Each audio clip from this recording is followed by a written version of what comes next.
middle of your day between like kids and school and work and all the things, like take a second to take a breath. Otherwise, it's going to be so overwhelming. Yeah. Do you set aside specific time to like meditate or reflect or anything like that? I don't meditate. I've never been able to. It's a terrible thing to admit, but I do. My form of it is, switching off at the end of the day. Like I don't look at my phone I don't respond to messages. Like I'm someone that will switch away from engaging, which is, even on the phone and stuff. I just like kind of hang out with my family, watch a movie, have a great dinner. Like I have to be able to decompress outside of technology and the demands technology has of me. And going back to your Monday mornings, do you have a go-to breakfast or anything like that for starting the week out right? Yes, I do. I don't know how many people are going to like this, but I love having avocado and fresh orange juice. Those are two Mm, things that are a staple for me when I'm having breakfast, especially Monday mornings. Fresh eggs are very important to me. I need to feel like, I have a lined tummy to deal with the whole day, and also two espressos. you've got to. Have to. Do you take any vitamins?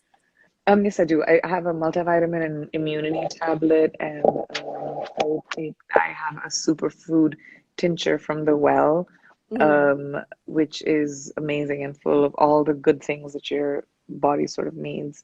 I also do the omegas a couple of times in a week. nice. And what's your beauty routine like? Is there one step or product that's most important to you? I think my beauty routine is very, very important to me. I cannot sleep at night without taking off all my makeup. I use a very hydrating face wash. At the moment, I'm using a Baji, and I make sure that once my face is clean, that I take off all my mascara, like nothing, nothing, nothing on the face, and then moisturize with whatever moisturizer and serum really works for you. Yeah. At that point, it's really, I have drier skin, and I like to not have makeup when I don't need it. So, having a really amazing moisturizer that stays overnight is very crucial to me. And then Yeah, moisturizing the body too. definitely. Is there a time of the day or week when you're most creative? I think when I'm not running, so usually that's the weekends. I feel like I'm pretty creative on the weekends, but definitely in the evenings. Yeah. I'm And not a I'm, I'm oh, not a sorry. day person if I don't have to be. Well, you have all the Zooms, right? Yeah. And I'm so excited to talk to you about your new book, Unfinished. I read it in one sitting. I loved it. Oh my gosh, what did you think? Oh, I loved it so, it made me laugh out loud at points and it also made me tear up at points. It was a roller coaster and I really enjoyed reading it. That makes me so Um, happy. Yeah, and I thought the perfect way to start talking about your book is right in the intro, you are talking about your overbooked schedule and general busyness. So I wanted to ask if you have like a best time management hack or efficiency technique. Yes, actually I do. So the reason why I'm excessively busy is not just because I choose it, but also my job sort of requires, it's not a 9 to 5 job. So you don't know when your next check is coming in. You don't know like where your job is taking you. It's like project to project, right? So it's Yeah. very unstable, my job. So I think within that, you kind of just have to react to whatever is required of you whenever it's required of you. Like right now, I'm promoting a book in 4 time zones, so I have to be up in the morning for Australia, in the daytime for the UK, and at night for the US. It's just the requirement of the job. So what has really helped me is compartmentalizing. I think instead of compartmentalizing the various kinds of jobs, I think compartmentalizing work and home. So I dedicate, say, 12 hours a day to work. After that, when I switch off from work, I'm not available. Like I need to, not available even for the pressures of my work. Like Right. a movie could have done terribly, or I could be feeling really crappy about something. But I don't feel that pressure. I, in fact, try to disengage with everything. And this is not something I knew all my career, by the way. This is something that I've just about, come to terms with and realized in the last few years that it really helps you be so much more productive. Yeah. Well, I was going to say it's amazing that you're able to disconnect like that. It does take a lot of work I in think it has to be itself, a choice. It right? has to be a choice. You have to choose your health and well-being, and unless you can't do anything about it once the workday is over, except just fretting. And fretting is just going to eat away at your well-being. So it has to be a choice to start fretting tomorrow morning after your first cup of coffee. Totally. And one of the really fun parts of the book is when you discuss both the Miss India and Miss World pageants that you won. It feels like a whole other world right now, especially. Did any especially like funny or surprising memories come up for you when you were writing that? Just all of it. And how did I do it? It's insane. I was literally November of 99. I am in high school in a uniform in Army School, Bareilly. And November of 2000, I am in the Millennium Dome being crowned Miss World 2000 at 18. Um, when I was writing about it, it was just like the experience and the absurdity of it. And how did Yeah. I navigate that as a teenager who didn't know any better, who didn't know the difference? Like it just made me laugh so much at how enamored I was with everyone else in the room and the glitz and glamour of it all for the first time. It was really funny. Yeah, yeah. And you write a lot about your parents and their marriage in the book. And one thing that stuck out to me is how you said that they were really equal in all regards in their marriage. What did you learn from them that you've brought into your own marriage?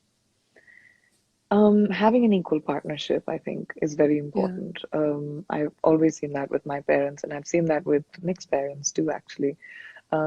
Giving credence to each other's intelligence and feelings, and not putting your pride before the other person. Like your pride doesn't come first, your partner does.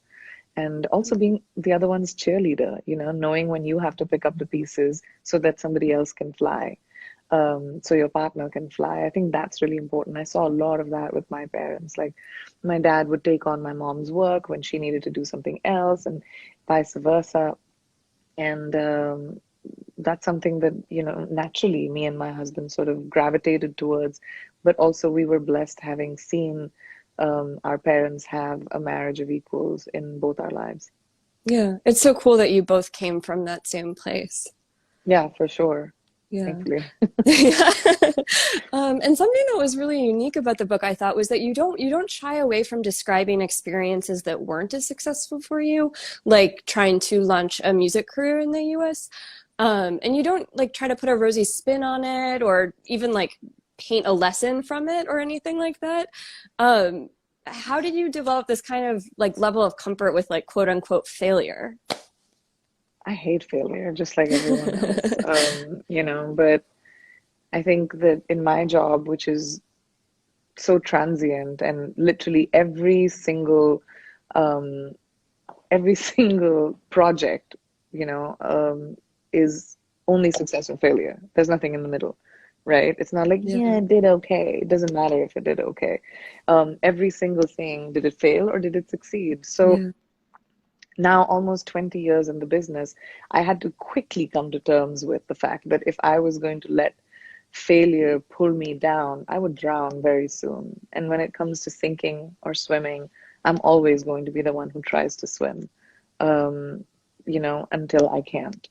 But so I think like you have to come to terms with the fact that failure is going to happen, and it'll happen to everyone. And um, it's what you do after you fail that defines who you become. Yeah. And I learned that lesson very early on. Yeah. And so shifting gears a little bit, on your most recent movie, the Netflix movie, The White Tiger, you were an executive producer in addition to starring in it. What do you like about being a producer? Oh my gosh. The executive producer and as a producer, they're such different jobs, first of all.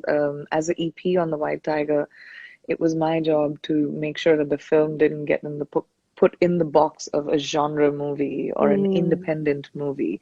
It was my job to bring the movie to a place where it had mainstream exposure, where people saw it like a mainstream movie. Because, usually in Hollywood, when we see an all Indian star cast, it gets put into that box. It's not seen as mainstream entertainment. And I always knew the story is universal. It's fun. It's dark. It's provocative cinema, and it deserves a mainstream sort of. It deserves the mainstream limelight, and that's what I did as an EP. That's where I came in, using Netflix's large reach, global reach. It was my job to make sure that it is seen by most people, to promote it day and night. And it makes me so proud as a producer to be at the helm of an all Indian star cast movie, being, the number one movie in the world on the largest platform in the world.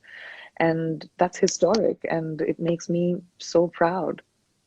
Congratulations. Thank you. And what else are you working on right now? I read that you're working on a buddy comedy with Mindy Kaling, for example. Yes, that's also so exciting. I love Mindy, and I'm such an admirer of hers. And I just called her one day and I was like, "You want to do a movie together?"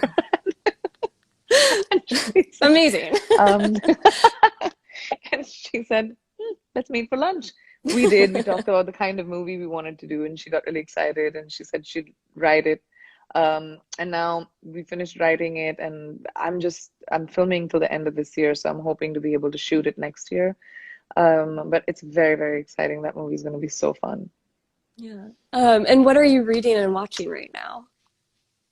Good question. I am looking for a book at the moment. I was reading Arvind Adiga's Amnesty, which is Arvind's next new novel. Arvind Adiga wrote The White Tiger. He's the original author of The White Tiger. So I was reading his new book, which is really great, and I recommend it to people. I also read this amazing book called Untamed was great, by Glennon Doyle, which I'm sure most people have read. Homegoing is this book which Mm. I've discovered, which I recommend to a lot of people. It's by Yaa Gyazi, and it's phenomenal. So that's the reading, and I'm looking for what my next book is going to be. And what I've been watching a lot of movies. I watched Malcolm and Marie yesterday. I watched the Mm. documentary Descendant. I watched, a Minari.